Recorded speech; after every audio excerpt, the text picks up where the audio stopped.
up, guys? I'm Emily Swallow.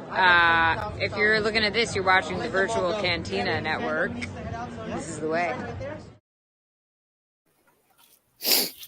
Hello, hello.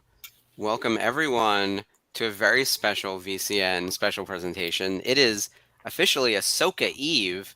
It is Monday, August 21st, and we are eagerly awaiting the world premiere of Ahsoka episodes 1 and 2. So here we are, the VCN, with a bunch of hosts from across the network to talk predictions, what we're looking forward to, all that kind of great fun stuff. So welcome, everyone. We're going to introduce our panel of hosts, starting first with Dave. Hi, all. I am Dave O'Neill. I am the executive producer for the Virtual Cantina Network, as well as a host on the Unifying Force and on the Thursday Night Watch Along.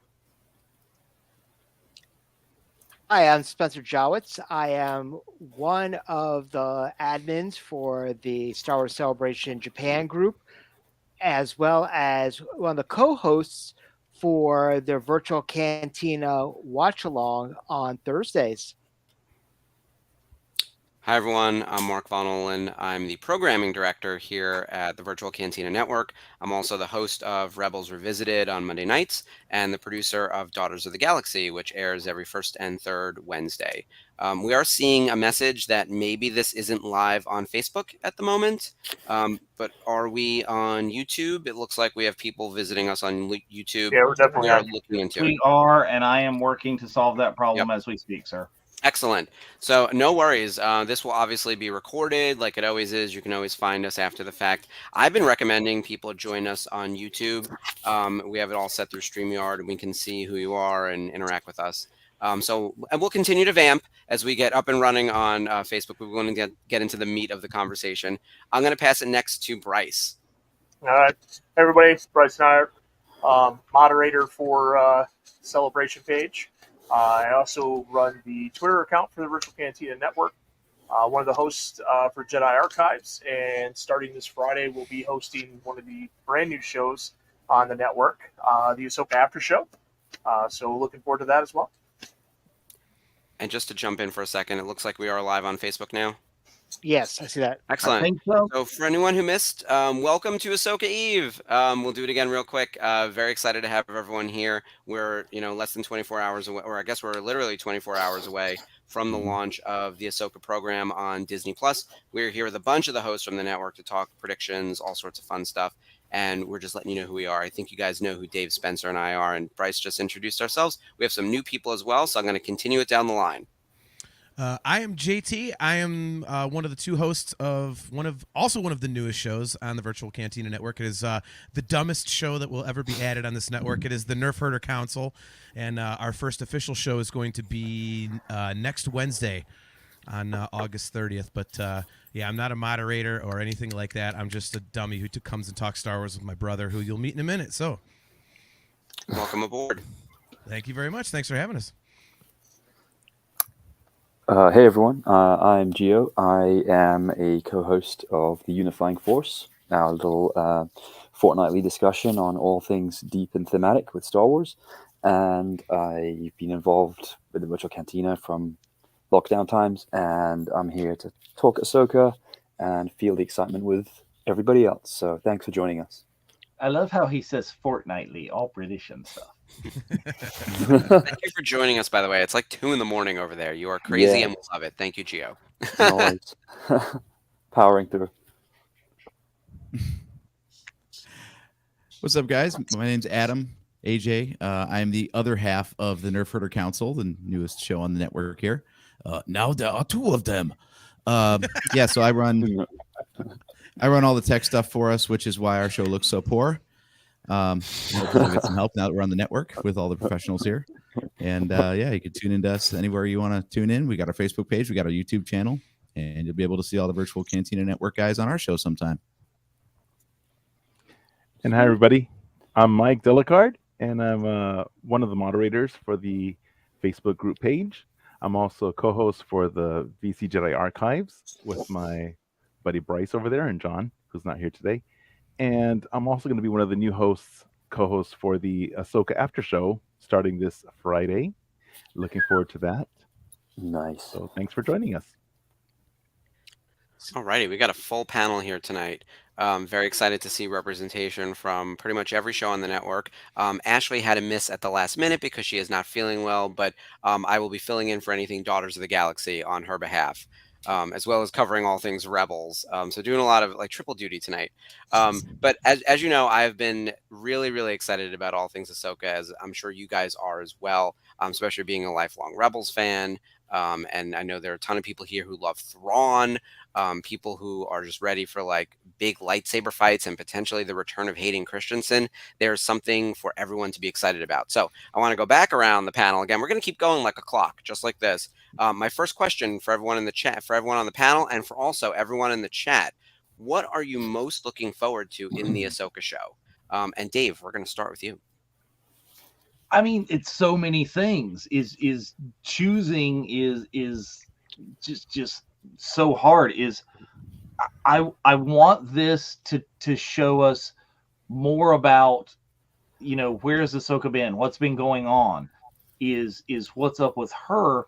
But I also want to know so much more about like our Rebels family, right?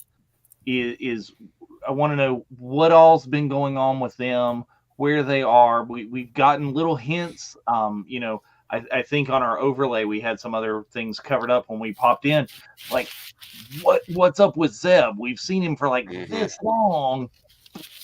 Tell us all about those. But here's the but. I don't want it to completely take over the Ahsoka show with another season of Rebels. Yeah. I want this to be Ahsoka. I think that's a fair concern. I think that's going to continue to pop up. All right, Spencer, over to you. What's the thing you're most looking forward to? Big Blue. He's the one thing I've been looking forward to since literally, I mean, when they made the announcement first and foremost. But I remember being, hoping that the big announcement was going to be given in Anaheim, and they didn't. And I'm glad they didn't do it in Anaheim because I was there for the announcement in London. And when they showed the director's cut, trailer with Lars's face, and he came on stage, and the crowd went completely banana. Yeah, I'm freaking stoked. I mean, I remember reading Heir to the Empire, and one of the best characters written for Star Wars in literature, at least. And then Lars did justice in Rebels. So, he joins the lineage of the animated becomes live action crossover. So I'm very, very excited for Thrawn. That's obviously my number one. Yeah, I would bet that if we're doing a ranking list somewhere, Thrawn is going to pop up at the top numerous times. Bryce, kicking it over to you, and I know you're a literature nerd as well, so you must know the EU stuff. Is Thrawn your number one as well? He's up there. He's not my number one. I'm very excited to see Lars transition into live action Thrawn. That made me very happy to see that in London. My biggest thing is really seeing what Filoni does with pretty much this is his, right? This isn't really like The Mandalorian where he's with Jon Favreau. Like, this is his baby. I want to see what this is going to, how the story's going to flesh out. Like, not anything specific. I just want to be taken on a journey. I am super excited. I have a feeling that this show is going to move me emotionally. Yep, entering the Filoni verse as it was. It's really this is the start. All right, John, on to you. Well, it's kind of interesting for me because I already know I'm probably going to enjoy the show because on our show I've said a lot that, the modern Star Wars has built up a ton of credibility with me because I have loved mostly everything that they've done. So I think for me, what I'm looking the most forward to is I think it's what I'm hoping for, and that is I am not the biggest fan of the Rebels show, so I'm hoping that Ahsoka kind of gives me a new appreciation for it, so that I can go back and do a rewatch. Like, okay, I get it more now. I enjoy this more now. So I think I'm really looking forward to getting more out of Rebels because of the content we're going to be provided with in Ahsoka. Because I mean, minus Purgles, we know that this show is going to be pretty damn good. So. Purgles are controversial. I will send you a link to some of our best stuff from Rebels Revisited to get you boys started. Nice. I'll have to have you guys as a guest after Ahsoka to relook at Rebels. I've noticed over the past several months, every major YouTube channel has been doing their like Rebels recaps and even Clone Wars deep dives, getting everyone ready for Ahsoka. So it's going to be interesting to see the ecosystem build between live action and animation, and they're definitely pushing that on the Star Wars side. Where have they been for the last couple of months when we've been doing, entire? I was ahead of the game. Summer Snips. That's why. By the way, that's why the sleeveless today. It's the end of the summer of Snips. Officially the end. So got to start wearing sleeves next week. All right, Gio, on to you from Britain in 2 a.m. Tell me how you're feeling and what you're most excited about, and are you going to wake up or stay up to see the premiere live with the rest of us? All right. Yeah, I will try and do my best. I think I'll do the nap, then the alarm, then the wake up, then the Powerade and the coffee, and maybe a triple shot of espresso to keep me going. But I think once the endorphins and adrenaline kick in, that it's Ahsoka, I'll be fine. To quote Obi-Wan Kenobi in The Siege of Mandalore, I am going to temper my expectations because Star Wars in the Disney era has been very up and down. It's been a good roller coaster with a lot of amazing content, but some things that have looked really slick and shiny and incredible through the trailers have, for me, creatively been a total misfire. And again, I will say, I said this on our show, which is coming out soon, our 50th anniversary of the Unifying Force. I'll say it again. I've said it a few times on different appearances on the Virtual Cantina Network. The Force Awakens is the most disappointing film in my entire life. So Ahsoka, Ahsoka cannot match that ship going down. That lead balloon is the most dense thing ever. Ahsoka cannot catch that, even if Ahsoka crashes and burns within 10 minutes. The Book of Boba Fett, I think, is more creatively interesting than The Force Awakens. And the Book of Boba Fett is a scattershot mess, but it has aspects of season 3 of The Mandalorian. And I feel that Ahsoka might end up losing its focus narratively away from our eponymous heroine, and it will be more of the Sabine Wren show, plus or minus Morgan and Thrawn and Ray Stevenson's character and his apprentice. But I'm looking forward to all of these characters being three-dimensional and written well, hopefully by Filoni and under his stewardship, because he is the last remaining bastion connecting us to George Lucas. So if it's his baby, then hopefully it will have that very elusive but still tangible, what is Star Wars? What makes something Star Warsian? That kind of mythic, Western, exciting feel. I hope we will get that with Ahsoka.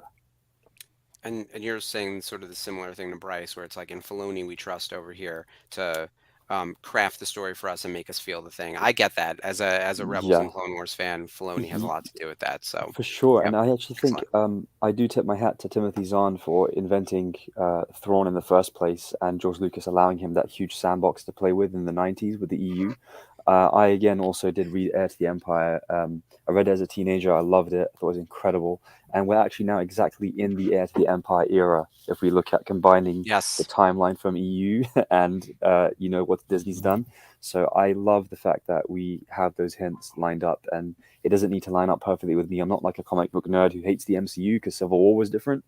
I'm happy that Thrawn has his own backstory, and the Thrawn Ascendancy novels were making him a double agent within the Empire who really wanted to help the Chiss people. That's a cool change of his kind of character development, and it makes him a lot more complex and not just a one-note bad guy, but he's a nuanced villain who has good intentions that go bad. So I have a question for the panel. I have a question for the panel right now. Who's going to be the first person when they announce that Thrawn is the heir to the Empire to pull the Peter Griffin, say, he said the thing. He said the thing. Well, they already put it in like I know The- exactly. That's why. Yeah, Yeah. I think we We're all did all during the going to be trailer. sitting on our couches go, yeah, it's We're all that. good. It's the Matt Damon, It's the Leonardo Yeah. DiCaprio. Leo. Yeah. Yeah. All right, I But think I just on want to to- I just go want to ahead. say real quick. I think Gio and I just became best friends with his comment about the Force Awakens. Oh no! Yeah. Okay. Hey, we'll do a We're gonna whole start a show. splinter group. Yes, We'll do a whole yes, we unifying will. force. You can guest on brothers that. Yeah. all over again. So we'd like to Right. welcome the next member of the Nerf Herder Council. His name is Gio. No, just kidding. we're back to 3 hosts, AJ. I'm saying you can take my spot. That's fine. I'm good. Well, AJ, I mean, you are my only beef next with up. Gio right now isn't his takes. My beef with Gio is that I have to follow this guy every time, and it's come know, on, we it's can not go even back fair. I'm not around. even the smartest We'll guy go on my own podcast. counterclockwise. We'll go counterclockwise on question 2. Let's see that. We'll mix it up. No, it's There we okay, go. I'll I'll just tee shut him up, up. and Yeah. Gio can knock him down. There we go. Done. Okay. I like that better. All right, AJ, tell us what you're most excited about. So I'm most excited to see how these animated characters translate to live action. As we said, like as Gio rightly pointed out, we've got so many of these Rebels characters coming back. It is going to be interesting to see how they keep the focus on Ahsoka, given that the entire plot is the continuation of the Rebels storyline.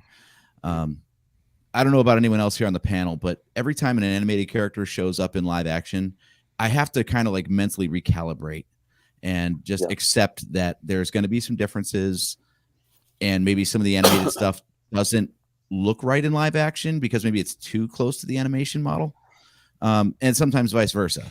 You know, we've already seen Ahsoka herself go through a couple different visual iterations between being on The Mandalorian and now her appearance here, and they freely admitted, like her appearance in Rebels, the head tails were way too long. She could not have worked in a prosthetic like that.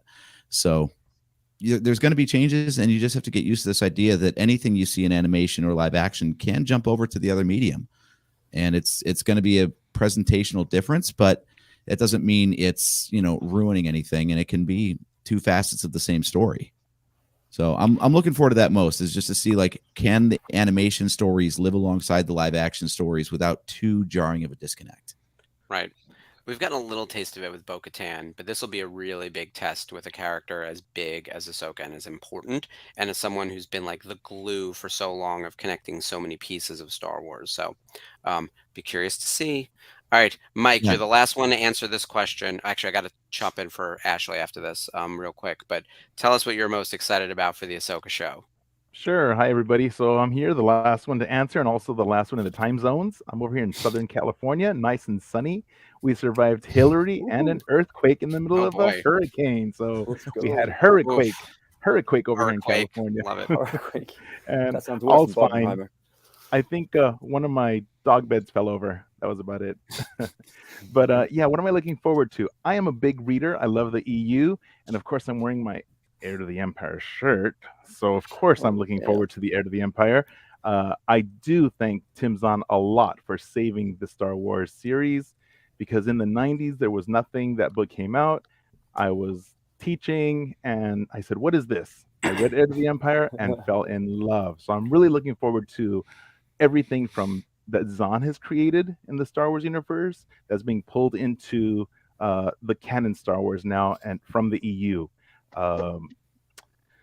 I'm also looking forward to what other new characters are coming in, and I really do trust Filoni. He has a really good grasp on what Star Wars is, and at least from my perspective as an original OG trilogy guy, I'm older, so I'm really looking forward to that. I agree with you there. I'm going to answer on behalf of Ashley real quick since she's not here, but I know she is really looking forward to Sabine and seeing the continuation of her story. Is she a Jedi? Has she trained with Ahsoka? Where's that taking her? That master line in the trailer sent us both onto our butts. It was like, whoa. We both like screamed at the TV. So very excited to see what that story becomes. And then I think we both have a similar concern that, like, if it's not Rebels season 5, which I kind of don't want it to be, right? It needs to be the Ahsoka show. Will the Rebels crew just feel like parsley or just like a little too quick and not really get a full story? There's this weird balance we have to have there of like, is there a reason for pulling them in? But I'm excited to see what the live action iterations do with these characters. We're going to get new takes on Sabine and Hera and even Chopper. Chopper looks pretty active based on the trailer. So curious to see where that goes. I know. I'm very, Right. very excited. I'm confused because in my experience, a Jedi has always had Force abilities, and to my knowledge, Sabine doesn't have any Force abilities. So I think No, this is going to be the first time we see a non-Force able person training well, to be a Jedi. So this brings up the big question of like, what is the Force and who can use it? The Force Awakens actually sort of tackles that question. I know it's everyone's favorite movie on this panel. Oh, But for that. the idea that like you could have a little bit of Force or feel it in a very passive way, like maybe your M count is low, but you have a little bit, or maybe it activates. Like there are all these sort of theoreticals about like what could get you to that point, or can you just train in sort of the Jedi way but not be a Jedi? Or were you being trained as like a rebel? Like they could be, they could be misdirecting us. I keep coming back to the Obi-Wan Kenobi show, right? That show was a story about Princess Leia, and she was not in any of the trailers. So what are they not telling us? What are we going to get swerved on in the Ahsoka show? Because I feel like they've shown us a ton of stuff, but there's a lot missing. So Well, I and don't know. is it a difference between animation and live action to where you've talked about on Rebels Revisited a lot? Is Sabine has always been able to like kind of jump really, really freaking far. Yeah, And do exactly. a lot of things that are just kind of Her shooting is beyond like, the levels of human ability. yeah, And yeah, it would be a big kind of rewrite that Ezra and Kanan never figured that out. But again, did we ever see, you mentioned Obi-Wan, did Obi-Wan ever say anything in sensing Force abilities in Leia? Oh, right. He really? seems to have missed that. Mhm. There was also a line that I saw on Twitter because people are grabbing onto this, right? So someone said that if you rewatch Rebels in season 3, when the Bendu first awakens, it's actually Sabine that's the one that wakes him up, which I thought was interesting. And I was like, okay. Again, we're grasping at straws over here, and hopefully by the end of the season, we will find out what is the journey of Sabine. What is the purpose of bringing her back? What's the purpose of showing us Hera? What's the purpose of showing us Mon Mothma? I feel like we have to be building to something big, and I think it is the Thrawn heir to the Empire battle that will eventually happen in Filoni's movie, if we're sticking to sort of the production schedule that was announced, I guess, at London, right? Yes. So that'll be the big question.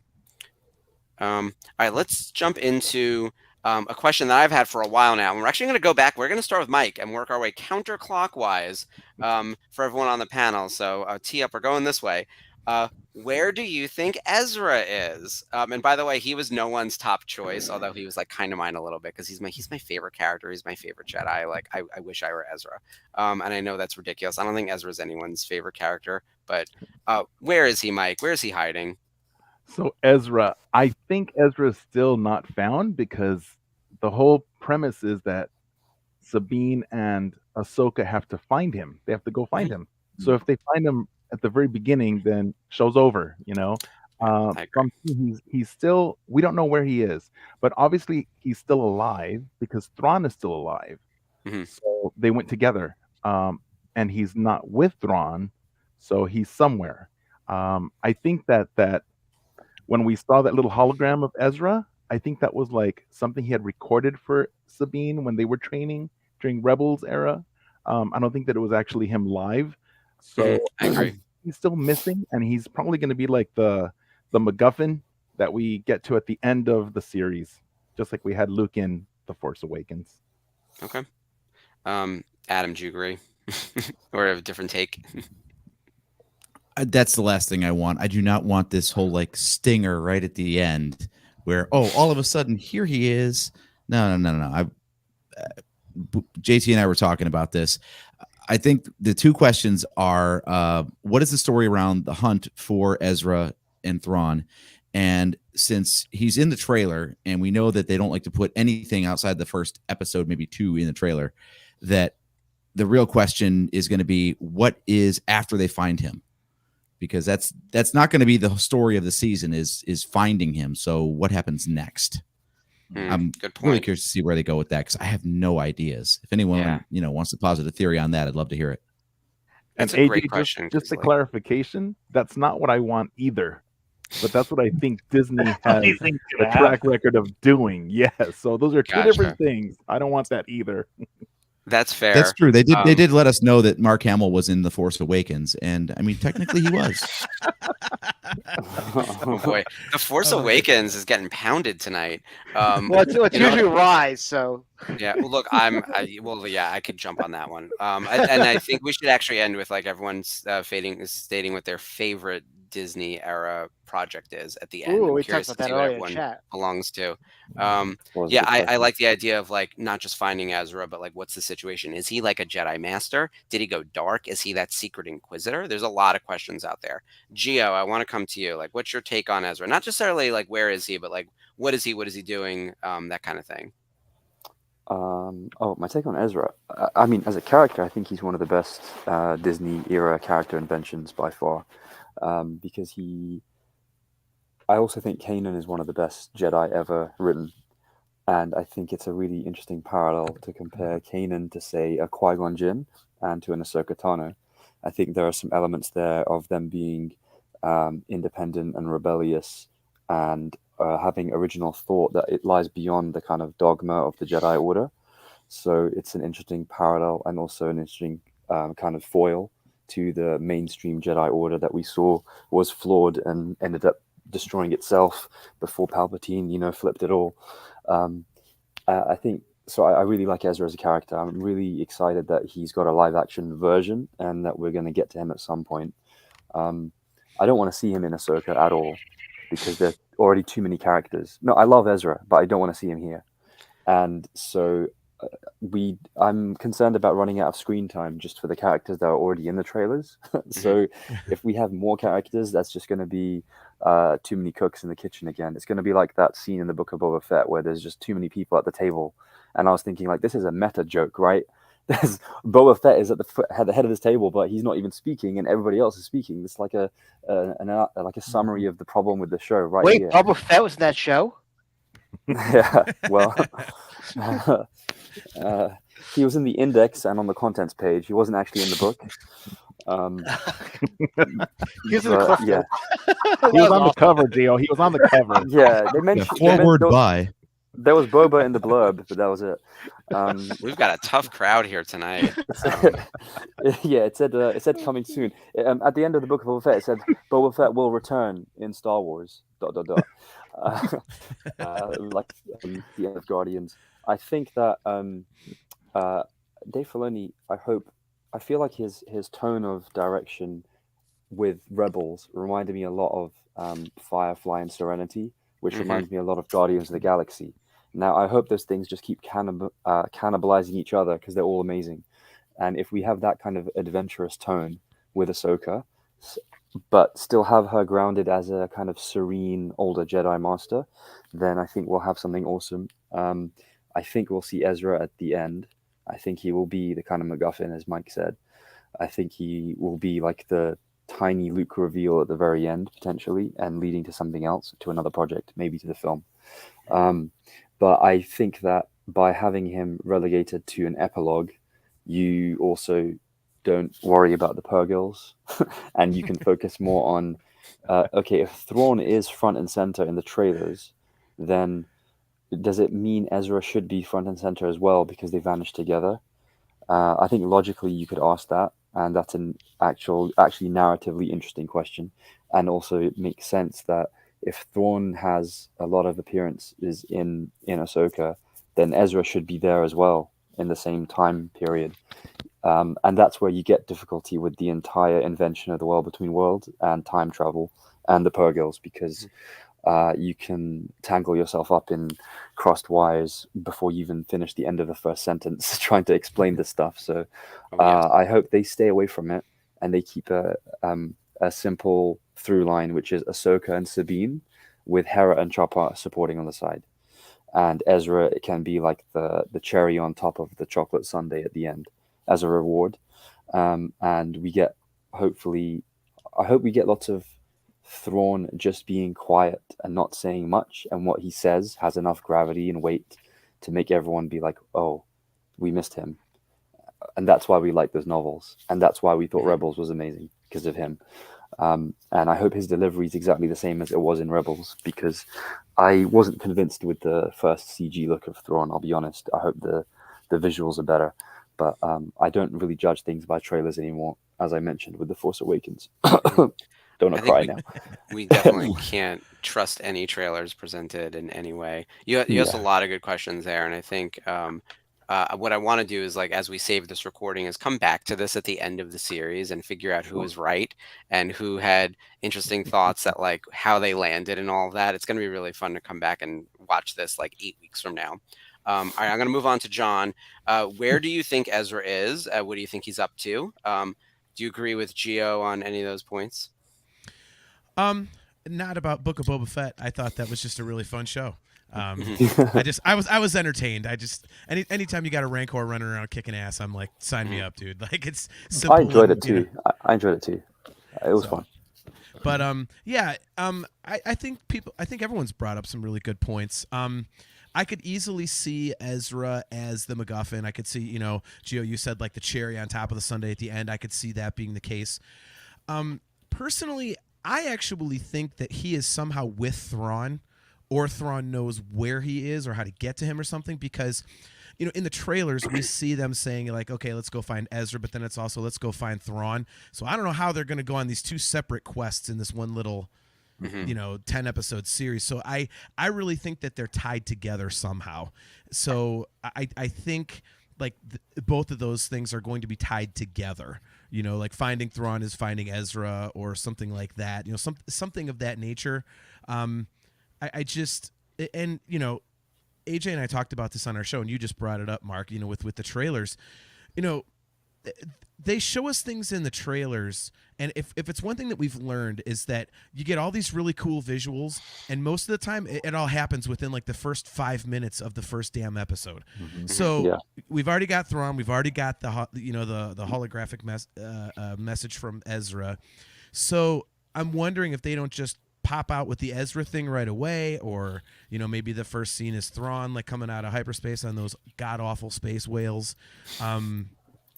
So in either case, I really think that Ezra and Thrawn, I think they're tied together somehow. Like Thrawn's already found him, or he knows how to find him, or something like that. Because I just don't see how they're going to fit both of those as a major storyline into this one season, and I don't think they should either. I mean, I'm with you guys. Like, let's not make this, strictly a Rebels season 5, and right. and also I think it's people are so looking forward to how does Ezra come back? How do we get Ezra back in the fold? People have been waiting for that ever since Rebels ended, and I don't see them making that a minor kind of sidebar plot point in this. I think it will be a major part of the show, but I don't think his character will take over the show. So kind of a long-winded answer, but that's I get exactly where you're coming from though. Like, and I'm struggling with that myself. I would love to see a whole season of the Ghost Crew come back, and Ezra and Sabine and Ahsoka and Chopper and Hera doing their own thing. Bring back Zeb too. Bring back Callus. We'll recast him. It'll be great. But like, that's not this show. This show is Ahsoka. Probably who said it? I think it was AJ. Ahsoka with Sabine and Hera. Right? Was that the kind of? That's the plan, I think. Yeah, that's what Gio said. Or Gio said, yes. I think that's where this is going to largely live, with the main villain being Thrawn and maybe his henchmen, the people with the orange lightsabers. So, but we'll find out. We're less than 24 hours away now. It's kind of wild. But the first episode is almost over at this point. Tomorrow. All right, I'm going to pass it to Bryce. What's your take on Ezra? Where do you think he's going to be? Is he the MacGuffin? Is he a big part of the show? What's your thoughts? Man, it's tough. I don't know, and I don't really want to speculate on that. Only because I'm feeling he'll be back. I feel he'll be back before the last episode. I just don't think you cast somebody that you're only going to throw in maybe one episode. You may or may not see him again, depending on how the story goes. I believe he knows of Thrawn's plan. And I think when he meets with Ahsoka and Sabine, he kind of lays out basically what's going to happen, like, and lead into the season finale. That's just where he is. I don't know how he gets there. I don't know. That's just kind of my theory, is that he's going to show up a little bit before the end and kind of set the table for everything to come down the road. Yeah, more so a MacGuffin than a major player. Makes sense.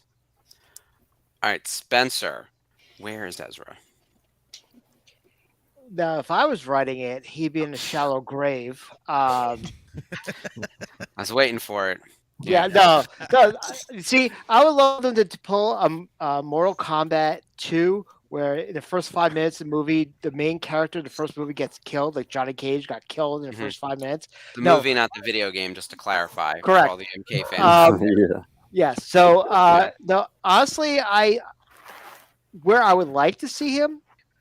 So, where I think one of the reasons where I think that Mandalorian season 3 completely jumped the shark was that we were being set up that Grogu was being harvested for potentially bringing back Palpatine, and they totally flipped it on its head, and it turned out to be the fact that Gideon was cloning himself.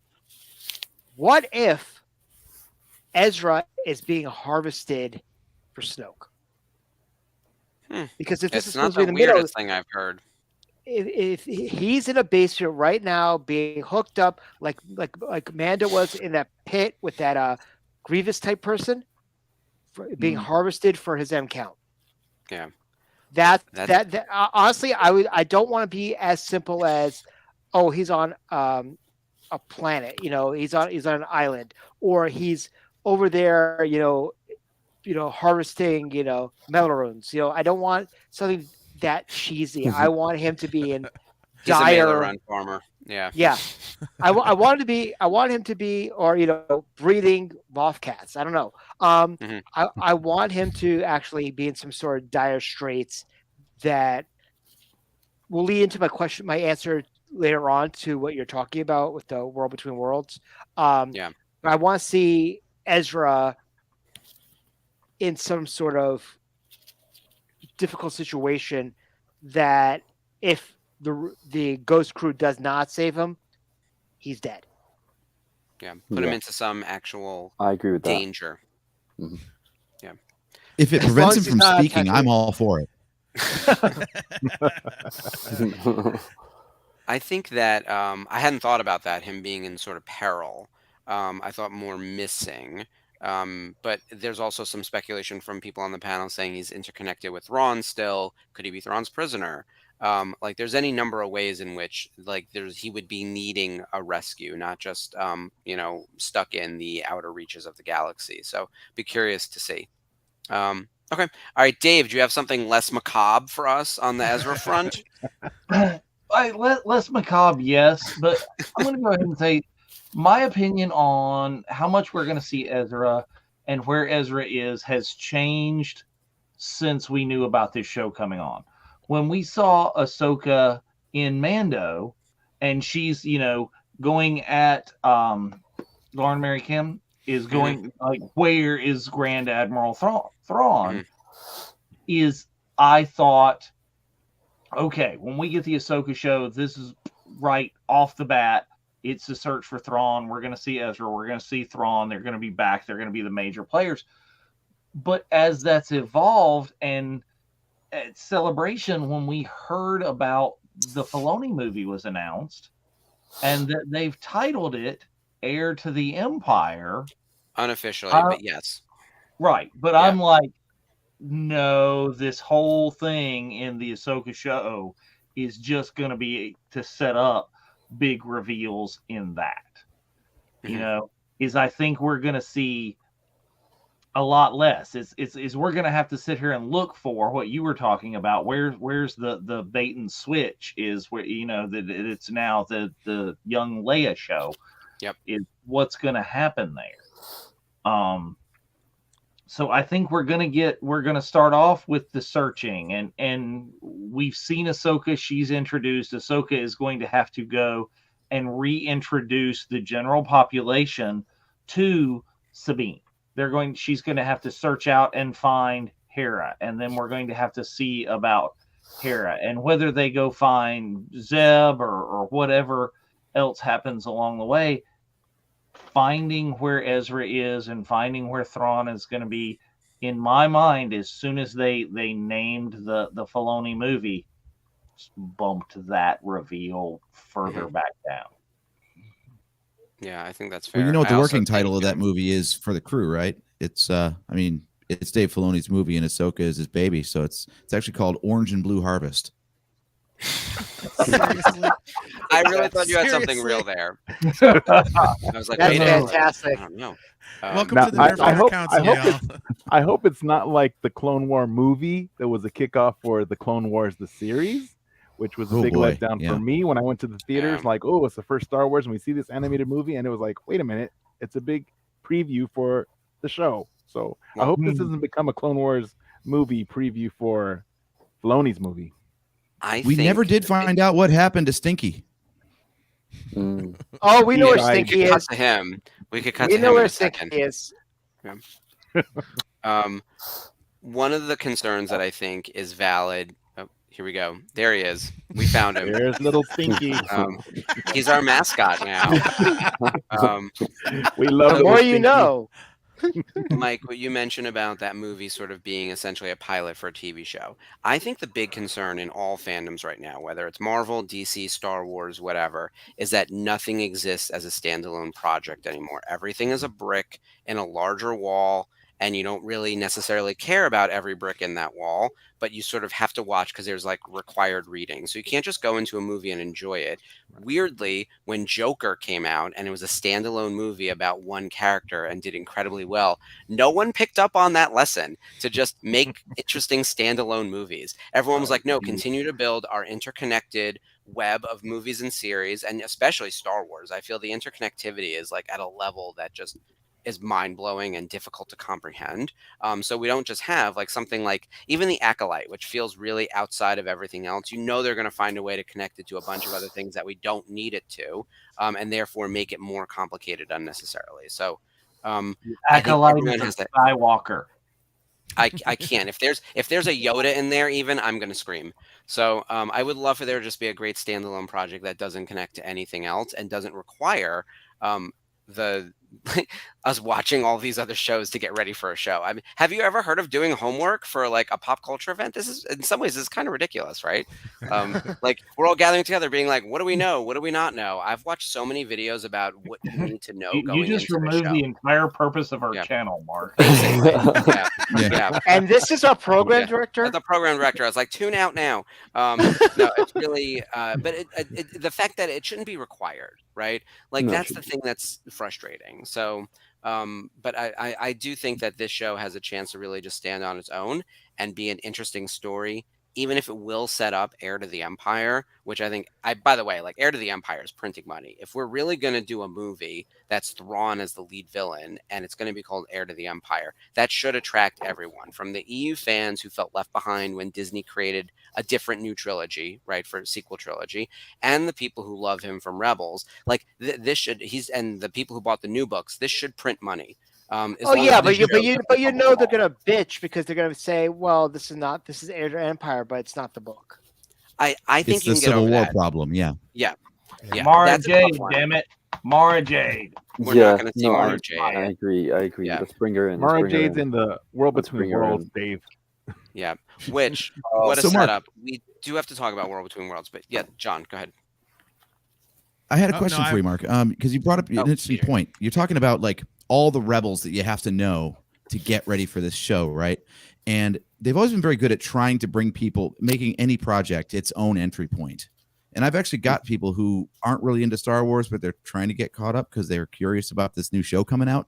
And they've been asking me, like, where do I start? And I'm like, wow, that's a really tough question. And it makes me wonder, with all these appearances of Rebel characters that we've seen in the trailer, might those be flashbacks, like live action recreations of Rebels scenes that are necessary primer for the current story?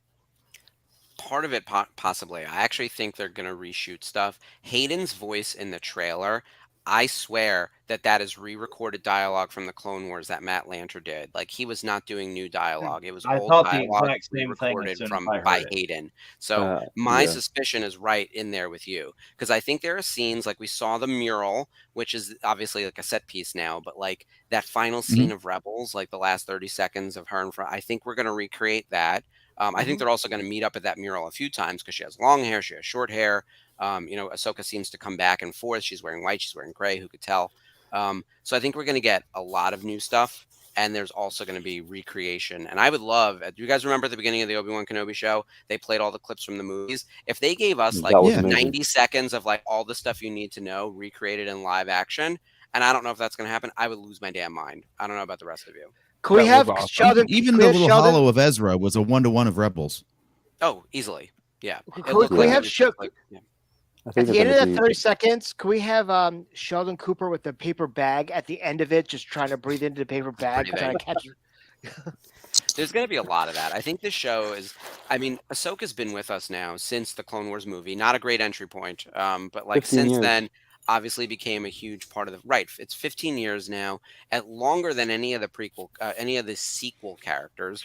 You know, it's been someone who's been with us for like right after the prequel trilogy and been part of Clone Wars, Rebels. Her voice is in Rise of Skywalker for a hot second. She has a book. You know, Filoni's the creator, and you know she's his favorite character. Like she's becoming the glue that ties all together. She's in Mando. She's in Book of Boba Fett. It's why creating the Summer Snips was so easy. We had a lot to pull from. She has her own little mini series, basically with the Tales of the Jedi. So she's becoming like up there. She has more screen time, as much screen time as like Luke, Leia, Han, like Anakin. It's Yeah, kind of more. crazy. So Probably this is a more. really important character. So I have high hopes that they're going to do it right. We do have one last question for the group. We have about less than 10 minutes yet. We're going to go a little bit over, but because I Yeah, want like everyone the to really think about this one. The world between worlds. It is probably the thing that people are most concerned about, or most skeptical about, or most excited about, or weirded out by, or confused by. I don't want to get into like super deep philosophy right now because we don't have a ton of time, and also that's a whole other show. But do you think we will actually see the world between worlds in the Ahsoka show? And if so, how will they use it? Quick top line answer, not super deep. I'm going to start with Spencer, and we're going to make our way back around. I say that's how Ahsoka is going to save Ezra. She's going to do exactly what he did for her. Yes. Interesting. I like that idea.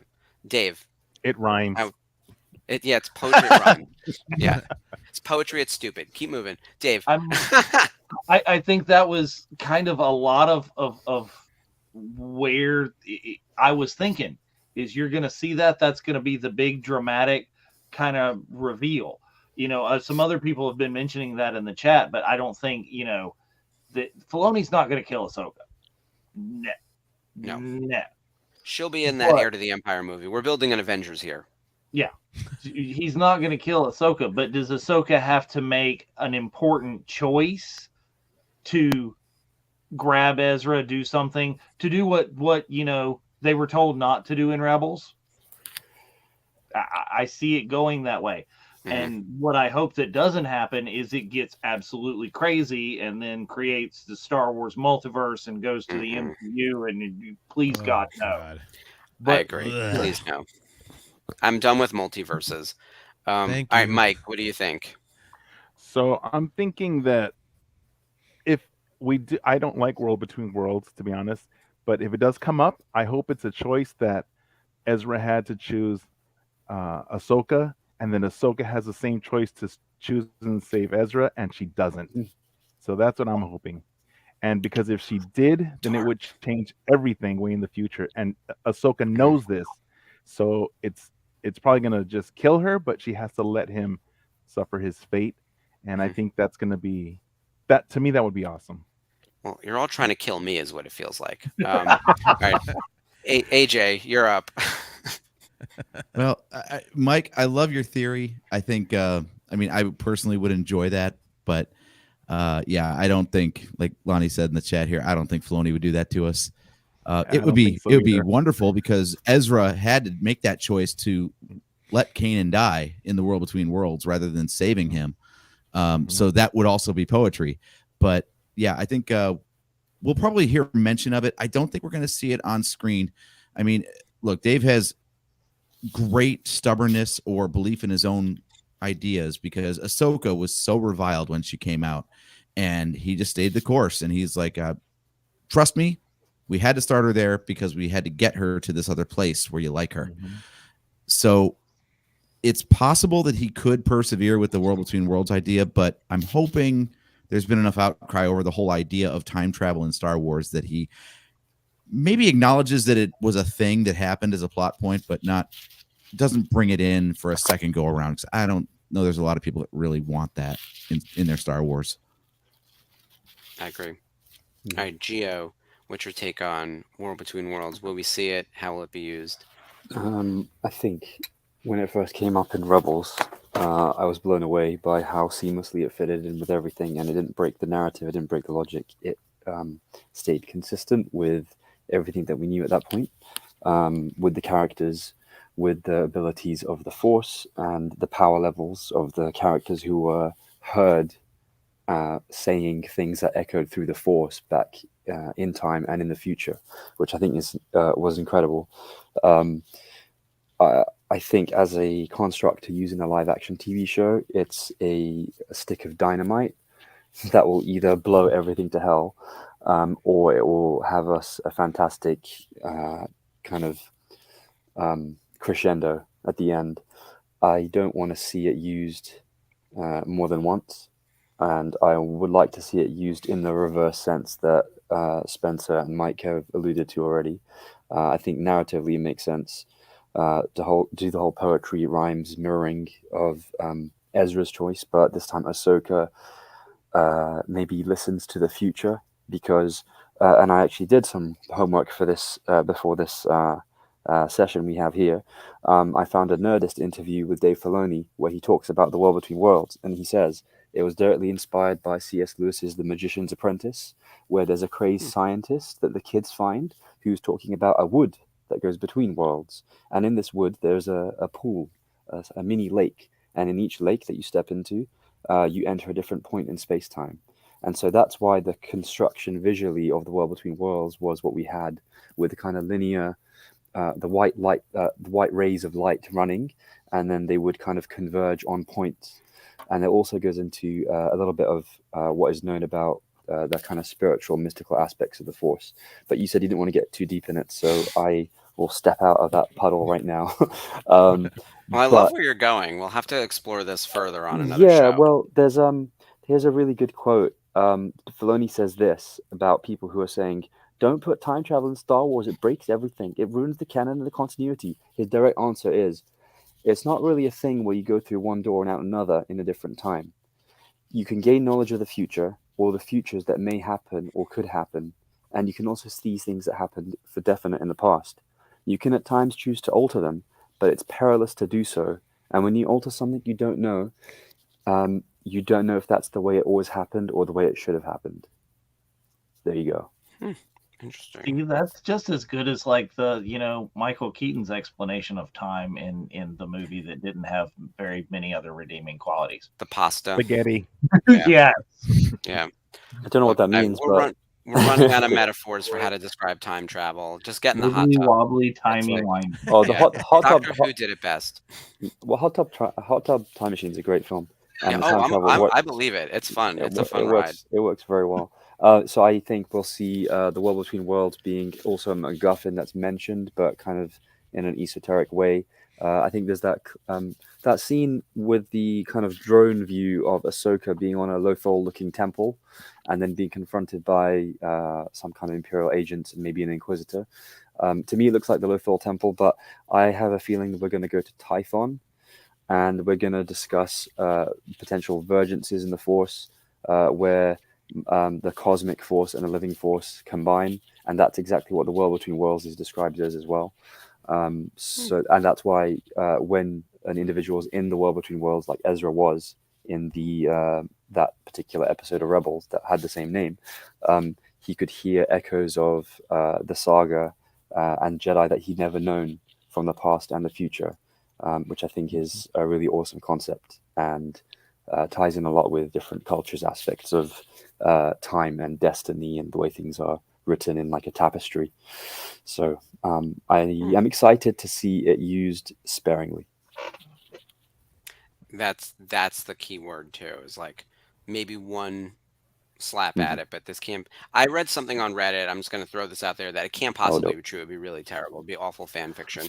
That Ahsoka would be hopping in the world between worlds and visiting great moments in Star Wars history. And That sounds like Forrest didn't Gump. we already do that in the Lego special? We've already done that in Lego Star Wars. That just sounds like Forrest Gump, but much worse. Yeah. Well, that might be kind of cool. I think Mark might be a little frozen at the moment. So, John, you get to go after Geo's like deep dive now. Let's see what you can do with that. Well, I Good will luck, say brother. that I don't. Hey, you know, you guys kind of brought up something I was going to say. Personally, I think time travel should be saved for Back to the Future and Hot Tub Time Machine. If I had 3 words to describe the world between worlds in Ahsoka, they would be please God no.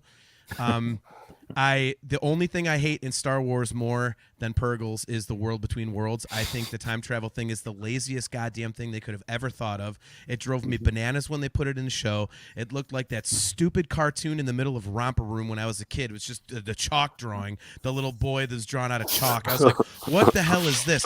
Did they run out of a budget? Did their budget stop? They're like, oh shit, we got to finish the show. And, It was drawn by Simon. He likes to do drawings. Simon, I've been trying to think. Yes, exactly. Like, did they just run out of money to finish the show? Like, I just leave the wire. Yeah. I hate it. That's Oh why they my just have God. voices. I'm going to send you the recon episode where Dave goes on and on about it. The only way it would be good is if they used it to go back to the Obi-Wan Maul lightsaber battle and make it actually good instead of absolutely god awful. Did you see the meme? I posted the meme. He poked him in the eye. Which duel?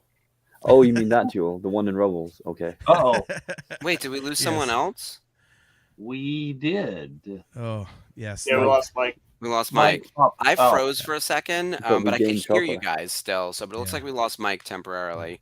We That have was a long lot winded way of saying no yeah. world between worlds. That was long winded, but No, that's totally fair. Look, we got a lot of Alright. duels brewing over here. I feel like we have to have a world between worlds mini discussion with all the hosts. I feel like we need to. We have a couple different topics. I think the duel between Obi-Wan and Darth Maul deserves a whole episode of attention, and the story that those two characters take, which is so interesting, and the way they like basically parallel each other in so many ways. And Ahsoka has a big part of that as well. So, there's Ashley. I'm glad you're feeling up to visiting. I was filling in for you a little bit earlier. But glad you're here. We're talking world between worlds, everyone's favorite topic, and it is heated. So, but I do think across the board, we all agree we want to see the world between worlds either used not at all or used sparingly or in a very smart way. Which I don't think anyone's going to be like, I want to see it in every episode and I want to hop around the Star Wars timeline and I hope it's really stupid. So I don't think anyone's looking for that. Portal in Star Trek, and they all have to go through it. Oh no. Like Stargate. That's Yeah, gonna be Stargate. There we go. Yes. Just gonna jump in. Let's do That's that. terrible. Oh, wait. I got one thing that I forgot to jump on before. I will jump on something that Gio said. If they just remade Firefly with Star Wars characters, I would watch the hell out of that. When I first tuned into Yep. Rebels, I kept saying this feels like Firefly. I've actually mentioned it on Rebels Revisited quite a bit. Season 1 especially.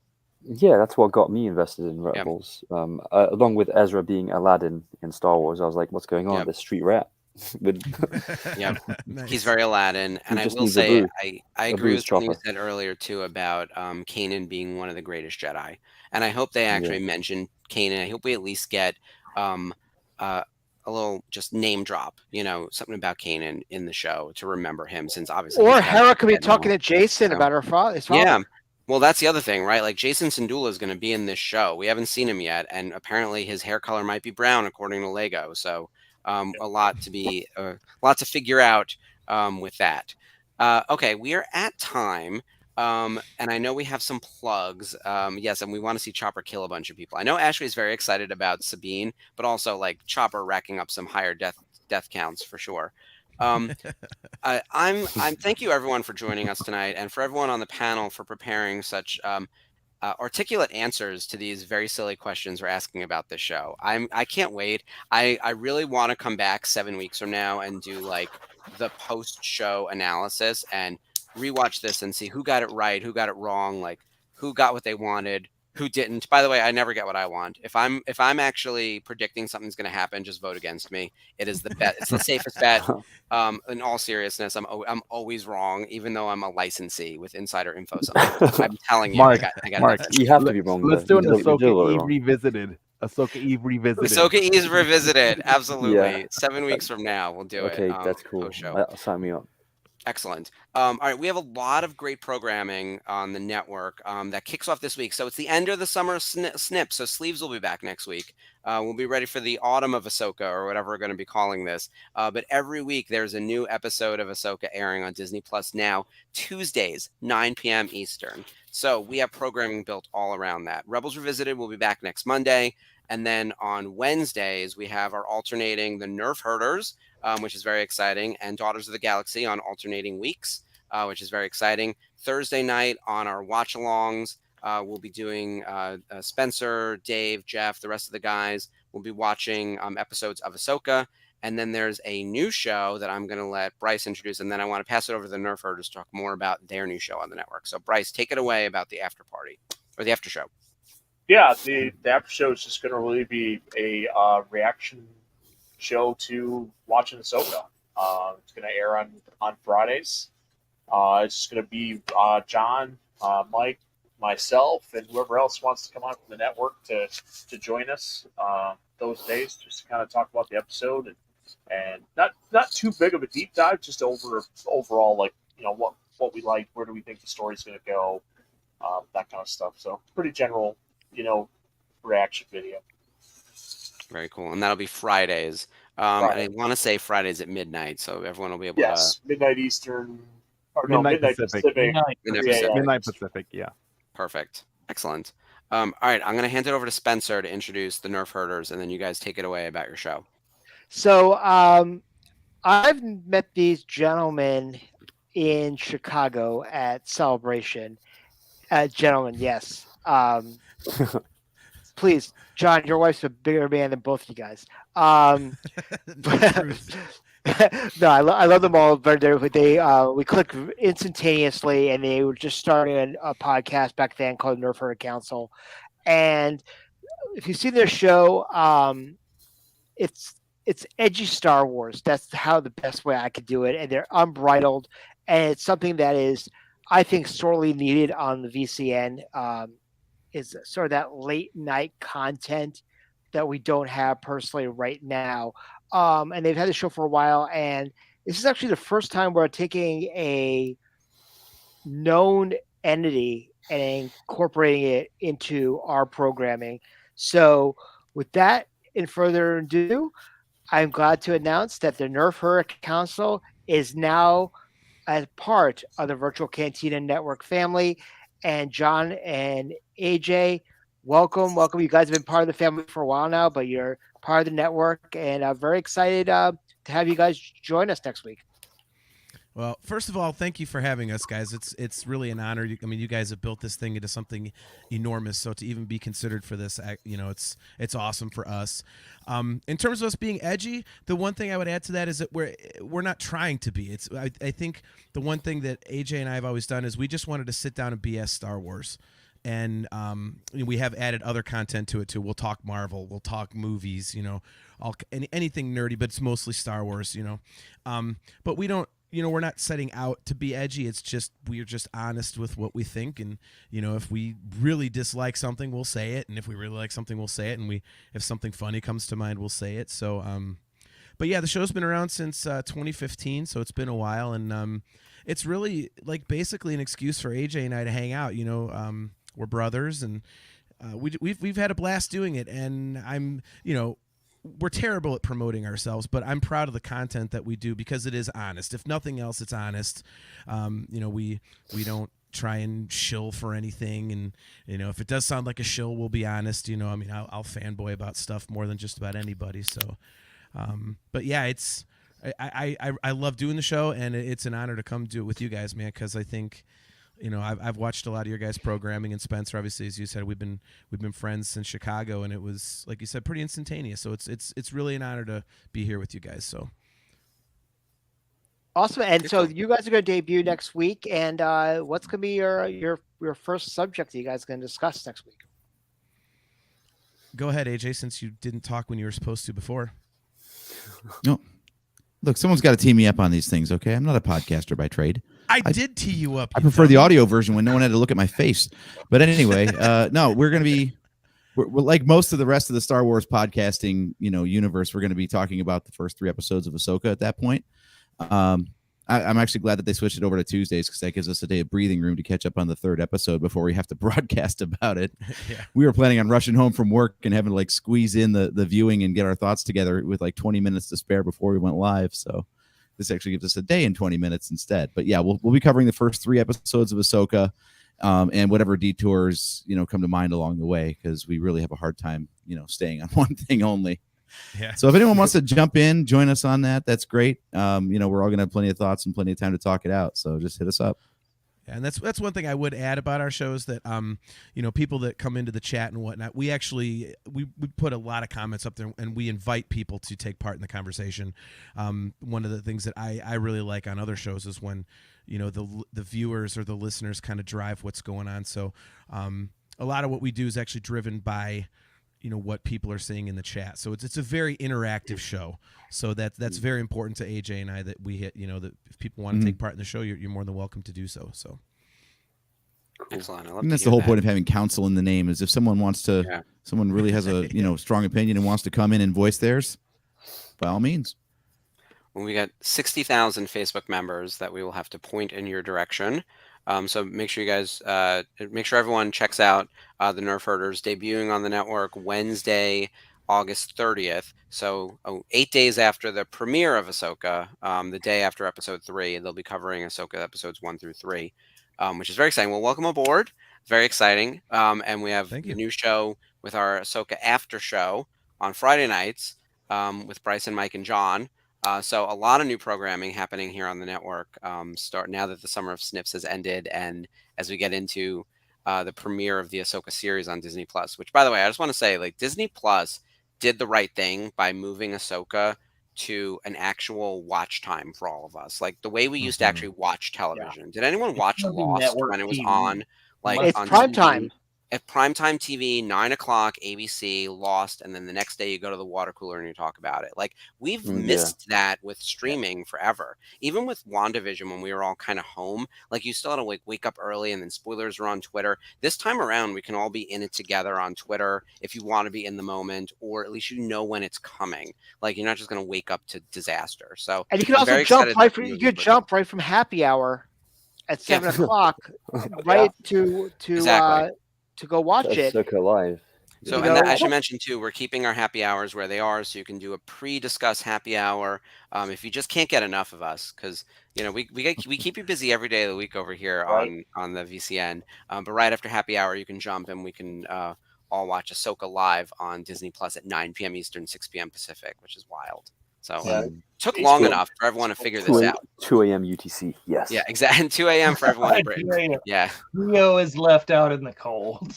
That's rough. But Geo's awake. Geo's awake. He'll be watching it. Barely. Yeah, I'll try and come in. I might try and give one of you.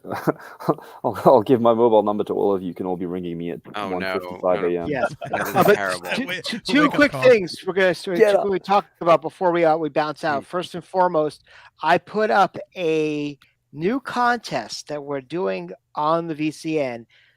Family member Chris Bartlett, who's known for playing Zero, the droid, in The Mandalorian, graciously donated a Funko Pop signed by Chris and did a drawing on the side of the character. Now, it's open to anybody who's involved in the channel or the group. You don't have to be an admin. You could be anybody who wants to be there. Put the word Zero into that comment block, and right after episode 3 next week on the Virtual Cantina Watch Along, we're going to do a live drawing for that particular pop. So thank you very much for Chris. And also, gear up. Tickets go on sale December the 1st for Family Vacation 2 as we are going back to Cali. It's going to be an incredible trip filled with many meet and greets, surprises, karaoke galore in every single stop, starting in Los Angeles, California, going up to Anaheim, ending with a family portrait in front of the Yoda fountain at Lucasfilm. So you're going to want to be part of this. It's going to be only 70 spots available. Cool. It's going to be an incredible trip. Excellent. I'm so excited about California. That feels like a million miles away, but it'll be here before you know it. This summer's almost over, but we have a lot of great stuff coming between now and then. What I'm sure everyone is most looking forward to, of course, a week away from the Ahsoka premiere. And remember, it's a two-parter, so 9 p.m. Eastern. It'll be about an hour and a half runtime, I think, when all is said and done for the 2 different episodes. All right, I think that's everything for tonight. Thank you again, everyone, for joining us. Remember to check out everything on the VCN that's happening this week. Remember to like, comment, subscribe to our channel, invite people to the Facebook group, check out our merch on TeePublic. And I think that's it for tonight. Spencer, anything else before we go? No, that's great. Thank you all for joining us tonight. We just made it to the end of Ahsoka and the Summer Snips. We're here, ladies and gentlemen. We're going to see you tomorrow night. Oh, yes. Come to Happy Hour tomorrow night and then tune into Ahsoka. All right. On that note, I'm going to wish everyone, may the Force be with you, and we'll see you tomorrow. Bye. Bye.